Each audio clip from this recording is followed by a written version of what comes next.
Queen Zarathel stood on the highest balcony of her crystal palace, looking out at the endless stars that belonged to her empire.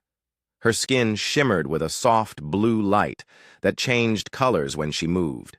She was tall and graceful, with long silver hair that seemed to float around her shoulders. Her eyes were deep purple, and when she looked at someone, they could feel her thoughts touching their mind. For 300 years, she had ruled the Velthari Empire. Her people were proud and powerful, with abilities that other species could only dream about. They could speak to each other without words, moving thoughts from one mind to another as easily as breathing. But Zarathel was special even among her own kind. Her mental powers were so strong that she could make anyone bow to her will. The empire stretched across 47 star systems. Each world had different creatures living on it, but they all served the Velthari now. Some had blue skin and 6 arms. Others looked like giant insects, and some were made of living rock. It did not matter what they looked like or how strong they were. When they met Zarathel, they all knelt down and accepted her as their ruler. Her throne room was made of pure crystal that caught the light from 3 suns. The walls showed moving pictures of all the worlds in her empire. Hundreds of servants moved quietly through the halls, their minds linked to hers, so they knew what she wanted before she even thought it. Everything was perfect, orderly, and under her control. On this day, her chief advisor Kethvar came to her with news. He was an old Velthari with silver markings on his face that showed his high rank. He bowed low before speaking. "My queen, we have received a message from the edge of our territory. A new species has appeared. They call themselves humans." Zarathel turned from the window, interested. It had been 50 years since they had found a new species to add to the empire. "Tell me about these humans." "They are small creatures, Your Majesty. Pink skin, only 2 arms. No natural mental abilities that we can detect. They came in metal ships that seem quite primitive compared to ours. Their leader wants to meet with you." The queen smiled. "How refreshing. It has been too long since we had new subjects to welcome into our empire. Send word that I will receive their leader in 3 days. Prepare the usual ceremony." Kethvar nodded and left to make arrangements. Zarathel returned to watching the stars. She wondered what these humans would be like. Would they resist at first, like the Corvin had done? Would they be proud warriors, like the Thex people? It did not matter. In the end, they would all kneel just like the others. 3 days later, the human ship arrived at her homeworld. It was a small vessel compared to her massive crystal ships, made of gray metal with strange markings on the side. The humans called it the Destiny's Hope. Zarathel watched from her throne room as it landed in the great courtyard below. The airlock opened, and the humans stepped out. They were indeed small, much shorter than the Velthari. Their leader was a woman with brown hair and nervous eyes. She wore a blue uniform with shiny buttons and carried herself like someone trying very hard to be brave. Ambassador Lisa Morgan walked through the crystal halls with wonder in her eyes. She had never seen anything so beautiful. The walls seemed to glow from within, and everything around her hummed with power. Her small group of advisors stayed close behind her, all of them amazed by what they saw. When they reached the throne room, Lisa stopped and stared. The space was enormous, with a ceiling so high she could barely see it. Crystal pillars rose up like trees, and the floor was smooth as glass. At the far end sat Queen Zarathel on a throne that seemed to be carved from a single giant diamond. The queen was more beautiful than any human Lisa had ever seen. Her skin changed colors like an oil slick on water, and her hair moved as if it was underwater. But it was her eyes that made Lisa feel strange. They seemed to look right through her, seeing things that were hidden deep inside her mind. "Welcome, humans," Zarathel said, and her voice echoed in the great room. "I am Queen Zarathel, ruler of this empire and all who dwell within it." Lisa tried to speak, but found that words were hard to form. Something was pressing against her thoughts. Gentle but firm, she felt her knees getting weak, and a voice in her head told her to bow down. Without knowing why, she dropped to one knee, then both knees, until she was bowing low on the crystal floor. "We greet you, great queen," Lisa heard herself saying, though she had not planned to say those words. We come seeking peace and friendship with your mighty empire." Behind her, all the other humans had also fallen to their knees. They looked confused, as if they did not understand what was happening to them. But they could not seem to stand up, or speak differently than what the voice in their heads told them to say. Zarathel smiled, pleased, but not surprised. "Rise, Ambassador Morgan. Tell me about your people and what you offer to my empire." Lisa stood up, but she felt different now. The Queen's presence filled her mind like warm honey, making her want to please and obey. She began to speak about Earth and humanity, about their technology and resources, about how grateful they would be to serve such a wise and powerful ruler. As she spoke, Lisa realized that something important had just happened. Humanity had come, here as free people, but they would leave as subjects of an alien queen. The strange thing was, she no longer cared. Serving Queen Zarathel seemed like the most natural thing in the world. The Queen listened with mild interest as the humans offered tribute, trade agreements, and promises of loyalty. It was always the same. Every species eventually realized that resistance was pointless, and submission was the only path to survival. "Your offers are acceptable," Zarathel said when Lisa finished speaking. "Your people will be welcomed into our empire.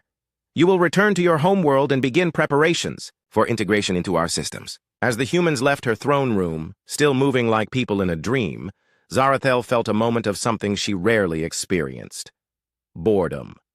These humans had been even easier to dominate than most species. She wondered if there would ever again be a challenge worthy of her power. Far away, on a human cargo ship called the New Dawn, Chief Engineer Katie Brooks was fixing a broken engine when the news came through. She listened to the report about humanity's new status as subjects of an alien empire, and her first reaction was anger. "Like hell we will," she muttered, wiping grease from her hands. Katie had never been good at following orders from anyone, especially orders that did not make sense. She could not understand how Ambassador Morgan could have agreed to such a thing, but she was just an engineer on a cargo ship, far from the important people who made decisions about humanity's future. All she could do was keep fixing engines and hope that someone, somewhere, would remember what it meant to be free. 3 months passed since humanity had bowed to Queen Zarathel. During this time, human ships began arriving at Velthari worlds carrying tribute. Food, raw materials, and examples of human technology flowed into the empire. The humans seemed eager to please their new rulers, just as Ambassador Morgan had promised. But Zarathel noticed something odd about these humans. Unlike other species she had conquered, they seemed to recover their independence when they were away from her presence. Reports came back from her governors about humans asking strange questions and acting with more freedom than expected. It was not rebellion exactly, but it was unusual. She decided it was time for a grand ceremony. Every 50 years, she held a great gathering where all the subject species would come to renew their loyalty. It was a show of power that reminded everyone in the galaxy who ruled them. This time, she would make humanity the center of attention. The ceremony would be held on Velandra Prime, her capital world. Representatives from every species in the Empire would attend. They would watch as humanity formally joined the Empire, and any thoughts of resistance would disappear when they saw how easily the humans had been conquered. Orders went out across human space. Each colony and ship was required to send delegates to the ceremony. Captain Amy Sullivan of the cargo vessel, New Dawn, received her orders while docked at a space station near Jupiter. She was to transport a group of human officials to the alien capital. Amy read the orders twice, hoping she had misunderstood. She was a good captain, but she was not a diplomat. Her ship carried supplies and equipment between human colonies, not important people to alien worlds. But orders were orders, and she began preparations for the long journey. Her chief engineer, Katie Brooks, was in the engine room when Amy came to tell her the news. Katie was lying under a power coupling, her hands deep in the machinery that kept their ship running. Sparks flew as she worked, and she cursed when one burned her arm. "Katie, we need to talk," Amy said. Katie slid out from under the machine, her face streaked with oil and sweat. "What's wrong now? Don't tell me the drive core is acting up again." "No, the engines are fine. We got new orders. We're going to Velandra Prime." Katie sat up, confused. Where's that? The alien capital. The Queen wants all the human leaders there for some kind of ceremony. We're supposed to transport the delegation from Earth. Katie's expression changed. The anger that had been building for 3 months finally found a target. You mean we're going to bow and scrape to some alien who thinks she owns us? Amy looked uncomfortable. Katie, I know how you feel, but this is bigger than us. The whole human government agreed to this. Ambassador Morgan negotiated the best deal she could. The best deal, Katie repeated, her voice flat. You mean giving up our freedom was the best we could do? We're alive, aren't we? Our worlds weren't destroyed. Sometimes survival means making hard choices. Katie stood up and wiped her hands on a rag. I've heard that argument before. People always say you have to bow down to bullies to survive, but bullies never stop taking once you start giving. Despite her feelings, Katie prepared the ship for the journey. The New Dawn was not the fastest or prettiest ship in the human fleet, but she was reliable. Katie made sure every system was running perfectly. Whatever happened at this ceremony, she did not want engine trouble to make things worse. The human delegation came aboard 2 days later. There was Governor Patricia Wells from Mars, Trade Minister Robert Kim from the asteroid belt, and General Claire Hayes from Earth's Defense Forces. They all had the same distant look in their eyes that Katie had seen in news reports since the Queen's arrival. They smiled and spoke politely, but something was missing from their voices. The journey to Velandra Prime took 8 days. During that time, Katie watched the delegation and grew more disturbed. These were supposed to be humanity's leaders, the people who had fought for human independence and built colonies across the solar system. Now they spent their time writing speeches about how grateful humanity was to serve the Velthari Empire. When Katie tried to talk to them about it, they looked at her strangely. Of course we're grateful, Governor Wells said. Queen Zarathel is wise and powerful. Serving her is an honor. Katie wanted to scream. These people were talking like robots programmed to say the right words. But when she mentioned this to Captain Sullivan, Amy just shrugged. Maybe they're right, Katie. Maybe this is better than fighting a war we couldn't win. When they reached Velandra Prime, Katie understood why the aliens thought they were superior. The planet was beautiful beyond imagination. 3 suns shone in the sky, casting rainbow light through crystal cities that rose from purple mountains. Ships from dozens of worlds filled the orbit, each one more exotic than the last. The New Dawn landed in a vast spaceport made of the same crystal as the buildings. Katie watched through the viewports as strange creatures moved through the crowds. Some floated instead of walking, others had too many arms or legs, and a few looked like they were made of living metal. But they all moved the same way. Their heads were down, their movements careful and quiet. They acted like people who were afraid of being noticed. Katie realized these were the other species that served the Empire, and they all looked defeated. A group of tall, glowing aliens came to escort the human delegation. These were the Velthari, and Katie had to admit they were impressive. Their skin changed colors like living jewels, and they moved with perfect grace. But there was something cold about them, as if they looked at other species the way humans might look at insects. The humans were taken to guest quarters in the Crystal Palace, while Katie and the crew had to stay with the ship. Katie tried to argue that she should go with them, but the Velthari guards would not listen. Engineers do not attend royal ceremonies, one of them said in perfect but emotionless English. Katie spent the night pacing around the ship, thinking about what would happen the next day. The ceremony was being broadcast across the Empire, and billions of beings would watch humanity officially become slaves to an alien queen. The idea made her sick. Amy found her in the engine room at midnight, still working on machines that did not need fixing. You should get some sleep, Katie. Tomorrow's going to be a long day. I can't sleep, Katie said without looking up. Do you know what bothers me most about all this? It's not that we lost. It's that we gave up without a fight. What were we supposed to do? Their technology is centuries ahead of ours. Their queen can control minds. Fighting would have been suicide. Katie finally looked at her friend and captain. Maybe, but at least we would have gone down as free people instead of living as slaves. The next morning, Katie watched on the ship's screens as the ceremony began. The throne room was packed with representatives from every species in the Empire. They all knelt as Queen Zarathel entered, her beauty and power filling the massive space. One by one, the human delegates were called forward. Katie watched Governor Wells, Trade Minister Kim, and General Hayes approach the crystal throne. Each one knelt and spoke words of loyalty and gratitude. The Queen barely looked at them before accepting their submission. Then something unexpected happened. A Velthari guard approached the new dawn and told Katie she was required at the ceremony. "The Queen wishes to see all human representatives," he said. Katie's heart started beating faster. "I'm not a representative.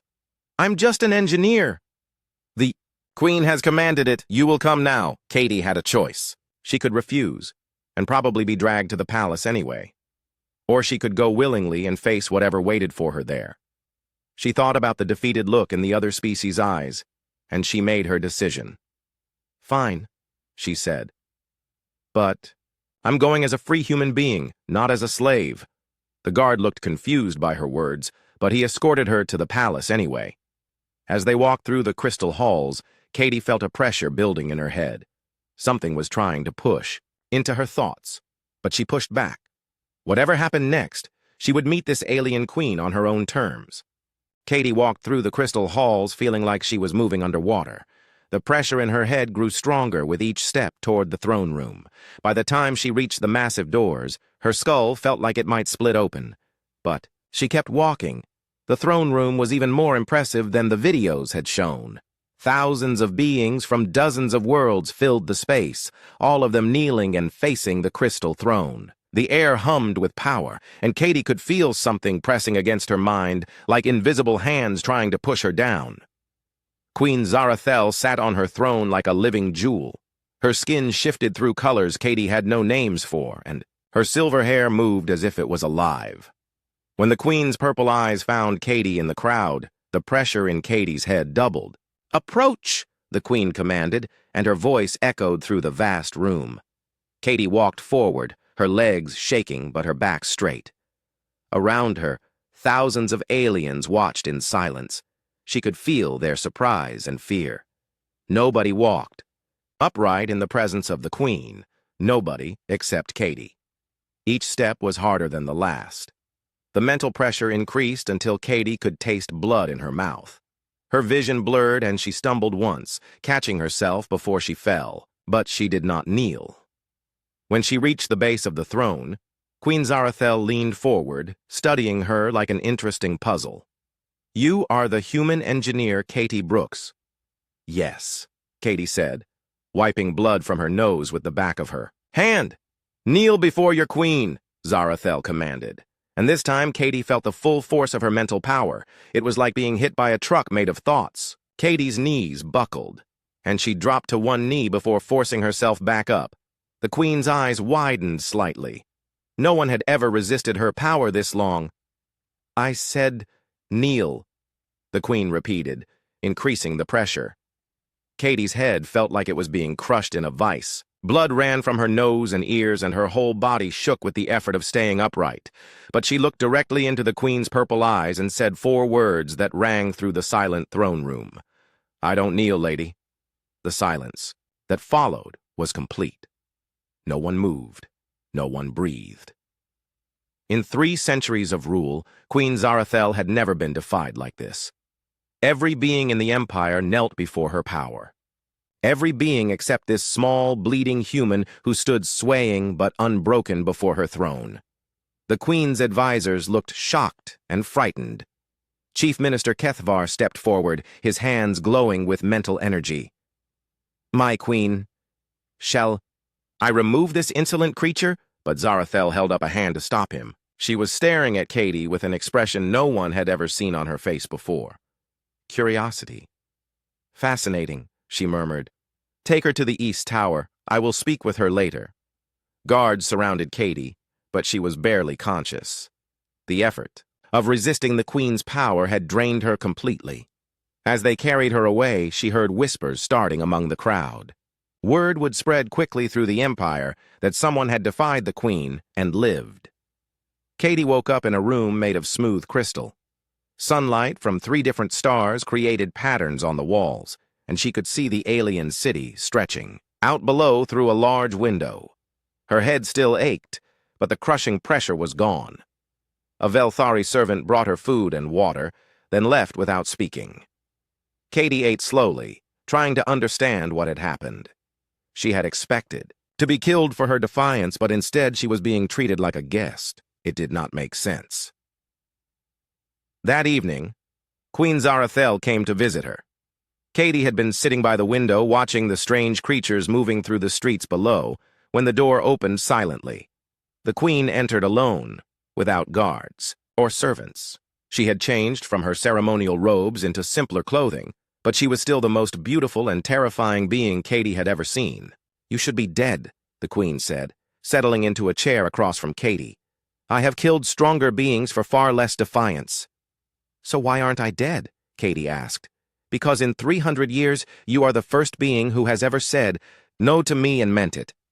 The queen studied Katie's face. "I want to understand how this is possible." Katie leaned back in her chair, still weak, but no longer afraid. If the queen wanted to kill her, she would already be dead. "Maybe it's because I don't believe anyone has the right to rule over me just because they're stronger." Strength determines. Rule throughout the galaxy. The strong lead, the weak follow. This is the natural order. "Says who?" Katie asked. "You. That's convenient for someone who happens to be the strongest." Zarathel's eyes flashed with anger, but she did not unleash her power. "Without strong leadership, there is chaos, war, suffering. I have brought peace to 47 worlds." "You've brought submission," Katie corrected. "That's not the same thing as peace." For the first time in her long life, Queen Zarathel found herself in an actual conversation instead of simply giving commands. This human spoke to her as an equal, something that should have been impossible, but somehow felt refreshing. "Tell me about your species," the queen said. "What makes humans different from the others?" Katie thought about the question. "We're stubborn, I guess. We don't like being told what to do, especially when the person giving orders hasn't earned the right to lead us." "Earned the right? I am the most powerful being in this galaxy?" "Power and leadership aren't the same thing either," Katie said. "A good leader makes people want to follow them. They don't have to force it." The queen was quiet for a long moment. "Your Ambassador Morgan follows me willingly." "No, she doesn't. You broke her mind and convinced her that slavery is freedom. That's not the same as choosing to follow someone." "She seems happy enough." Katie stood up and walked to the window.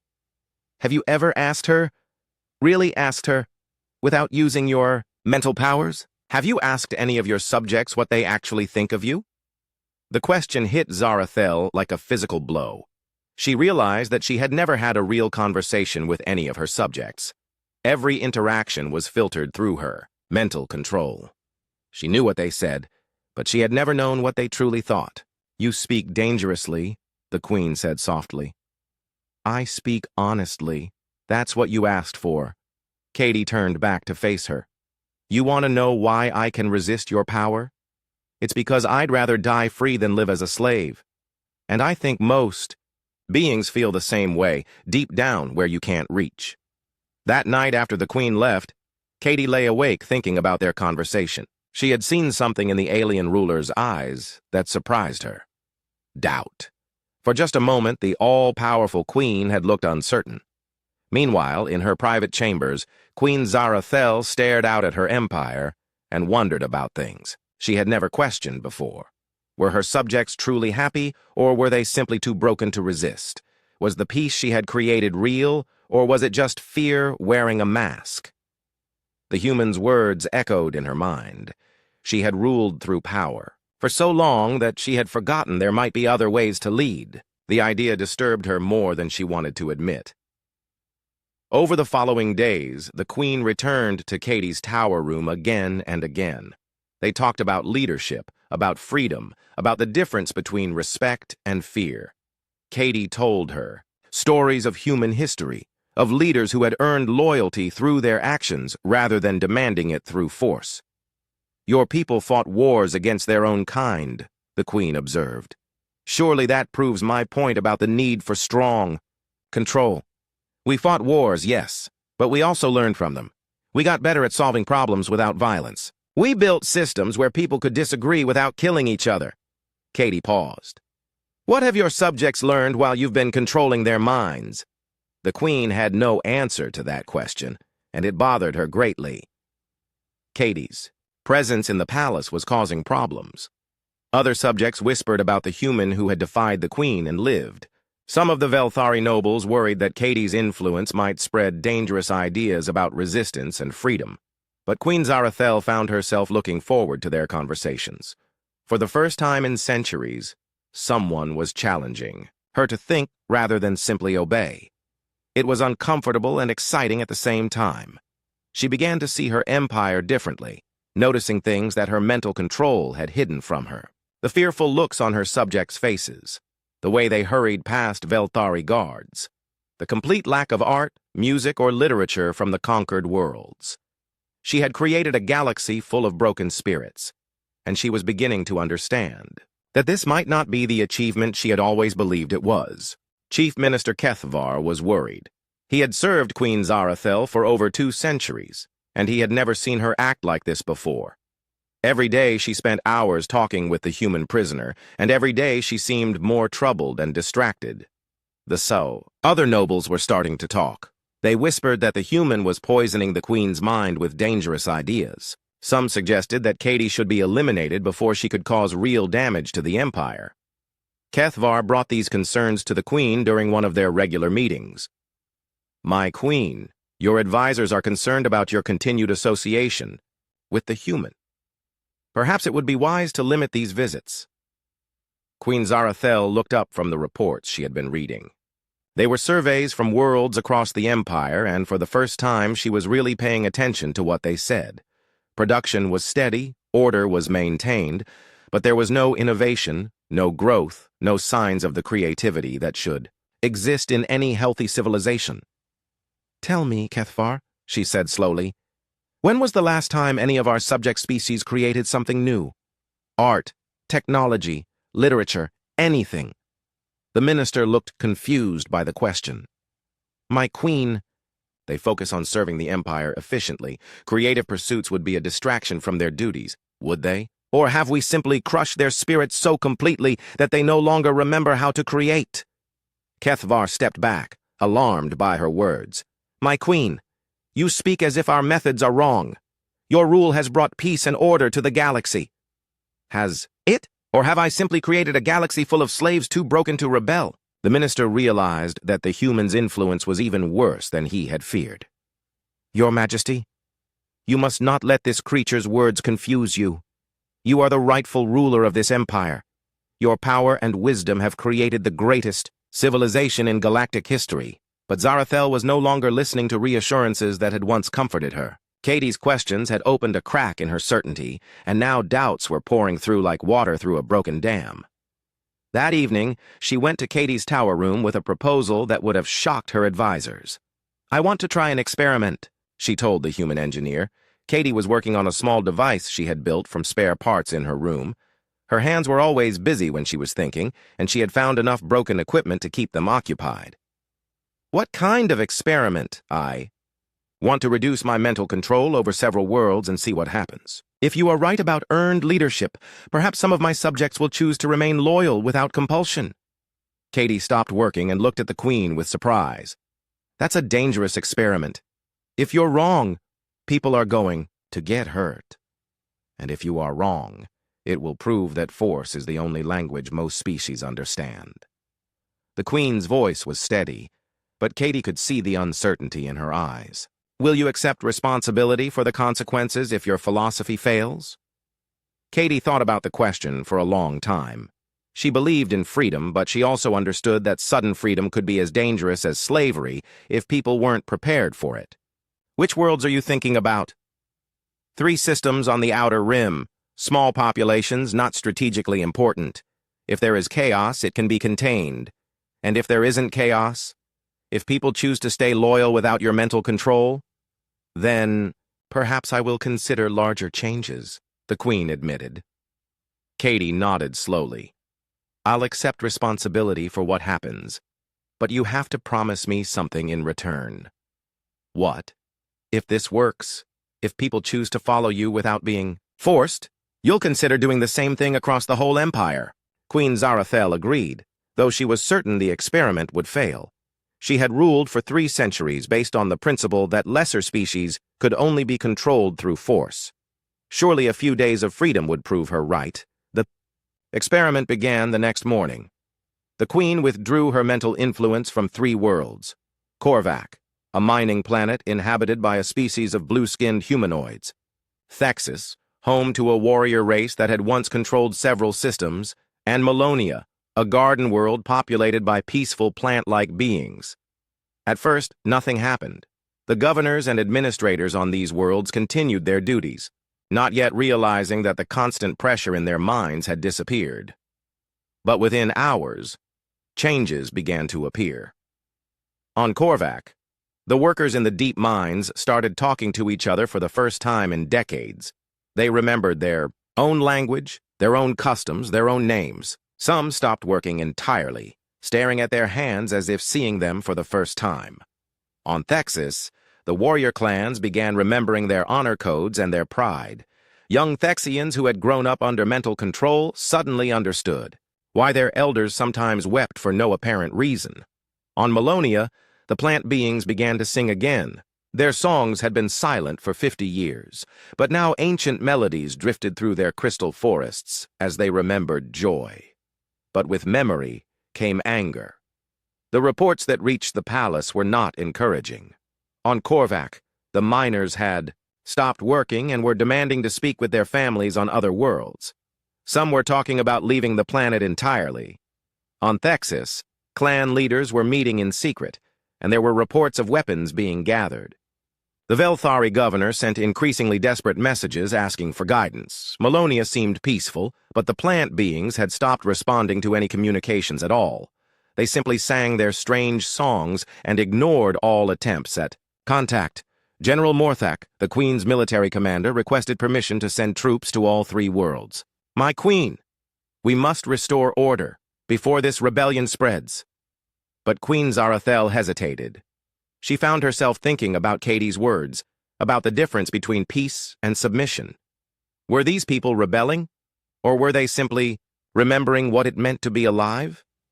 On the 3rd day of the experiment, violence erupted on Korvac. A group of miners attacked the Velthari Administrative Center, killing 3 guards and destroying years of records. The governor barely escaped with his life. Similar uprisings began on Thexus, where warrior clans united for the first time in generations to assault the alien compounds. Only on Malonia did peace remain, though the plant beings continued to ignore all attempts at communication. Katie watched the reports with growing horror. She had known that sudden freedom might cause problems, but she had not expected such immediate violence. When Queen Zarathel came to her room that evening, Katie was ready for accusations and anger. Instead, the queen seemed thoughtful rather than triumphant. "You were wrong about the immediate results," Zarathel said, settling into her usual chair. "There has been violence and chaos just as I predicted." "Yes," Katie admitted. "I was wrong about how quickly people could handle freedom, but I wasn't wrong about wanting it." "What do you mean?" Katie gestured toward the reports on the table. "Look at what they're fighting for. The Korvacians want to contact their families. The Thexians want to follow their own honor codes. They're not fighting for the right to hurt people or cause chaos. They're fighting for the right to be themselves." The queen considered this. "But the violence is real. People have died." "Yes, and that's terrible. But people die under your rule too, don't they?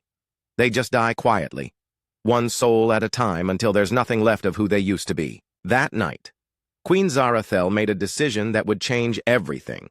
Instead of sending troops to crush the uprisings, she would go to these worlds herself, not as a conqueror, but as someone trying to understand what her subjects really wanted. It was the most dangerous thing she had ever done. For the first time in 3 centuries, she would face her subjects without the safety of absolute mental control, but Katie's questions had planted seeds of doubt that were growing into something larger. Maybe, just maybe, there was a better way to rule than through fear. The experiment was far from over, and its consequences would shake the very foundations of the empire. Queen Zarathel's decision to visit the rebellious worlds sent shockwaves through the palace. Her advisors were horrified. General Morthak demanded she reconsider. Chief Minister Kethvar warned that she was putting the entire empire at risk.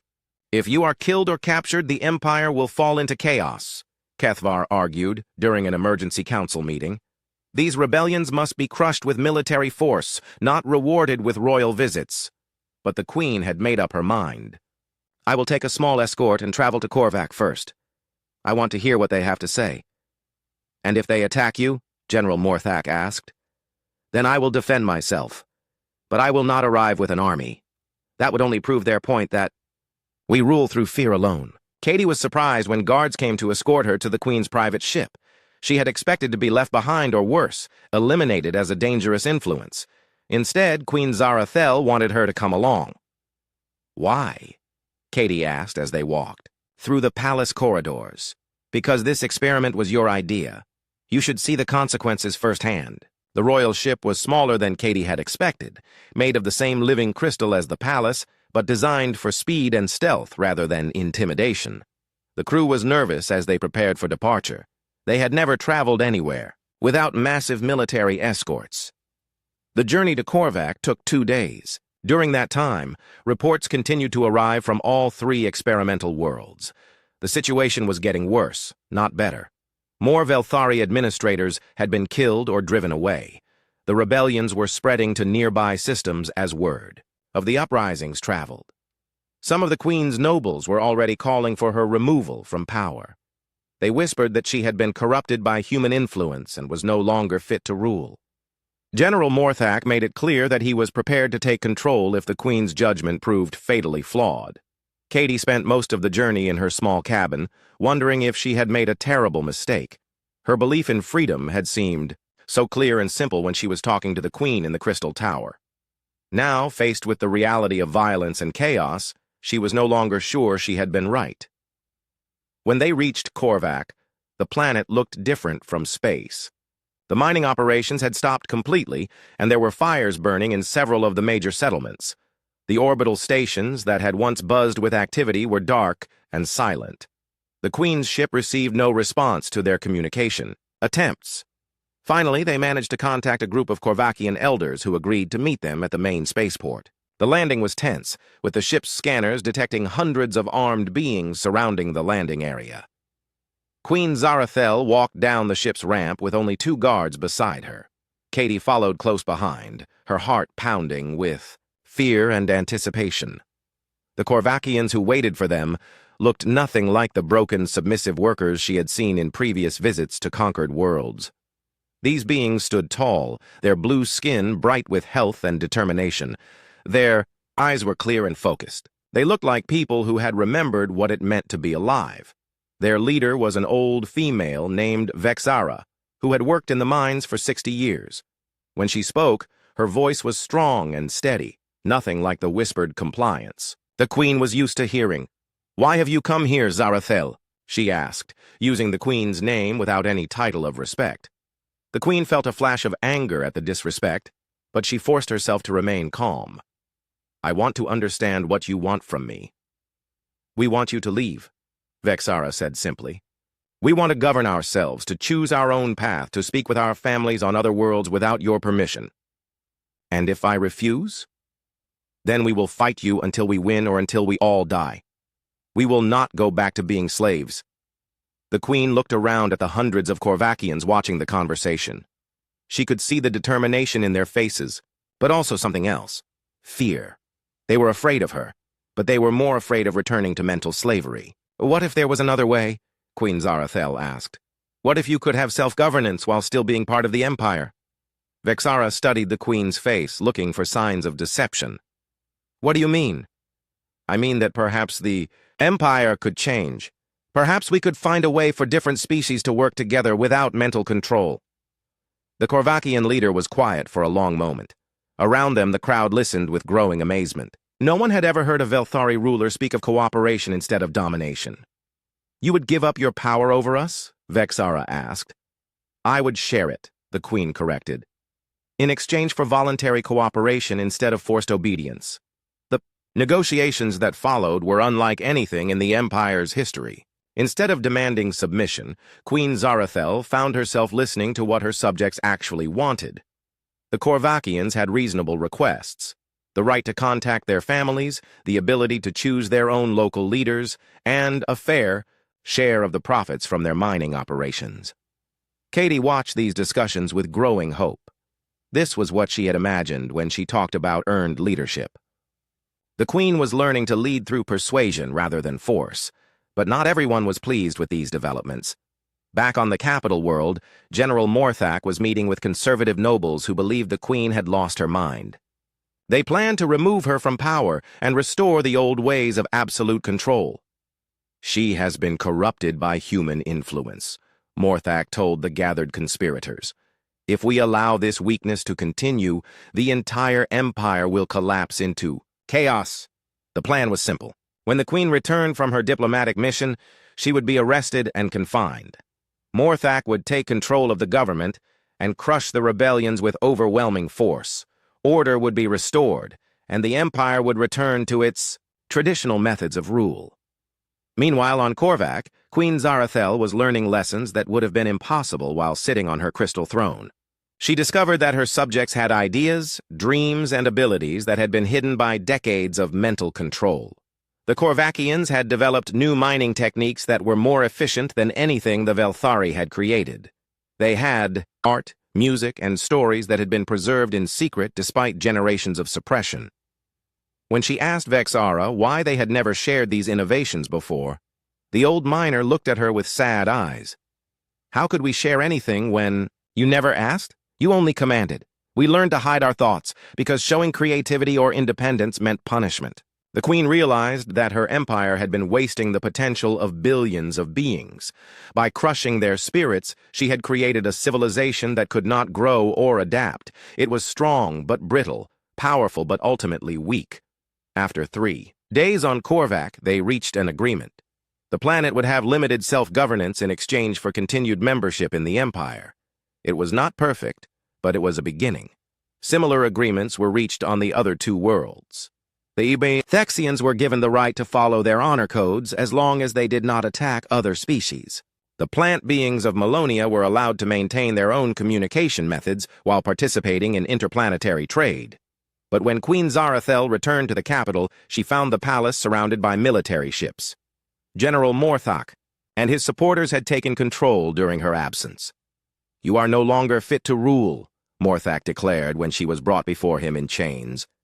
"Your weakness has endangered the entire empire." Katie was imprisoned alongside the Queen, accused of corrupting the royal mind with dangerous human ideas. As they sat in the crystal cell that had once been Katie's tower room, they could hear the sounds of military ships launching to crush the rebellions on the outer worlds. "I'm sorry," Katie said quietly. "This is my fault." But Queen Zarathel shook her head. "No, this is mine. I ruled through fear for so long that I forgot some of my own people would prefer it that way. Morthak and the others are afraid of change because it threatens their power." Outside their window, they could see ships preparing to destroy everything they had worked to build. The experiment in cooperation was about to end in blood and fire. But Katie was not ready to give up. She had spent her life fixing broken machines, and she was determined to find a way to fix this broken situation too. "There has to be something we can do," she said, studying the crystal walls of their prison. Queen Zarathel smiled sadly. "What can we do from here? Morthak has control of the military and the support of the nobles." Katie was quiet for a moment, then grinned. "You're thinking like a queen. I'm thinking like an engineer, and engineers know that every system has a weakness." As night fell over the crystal city, Katie began to work on a plan that would either save the empire or destroy it completely. The future of billions of beings would depend on whether a stubborn human engineer could outsmart an entire alien military. The revolution was far from over.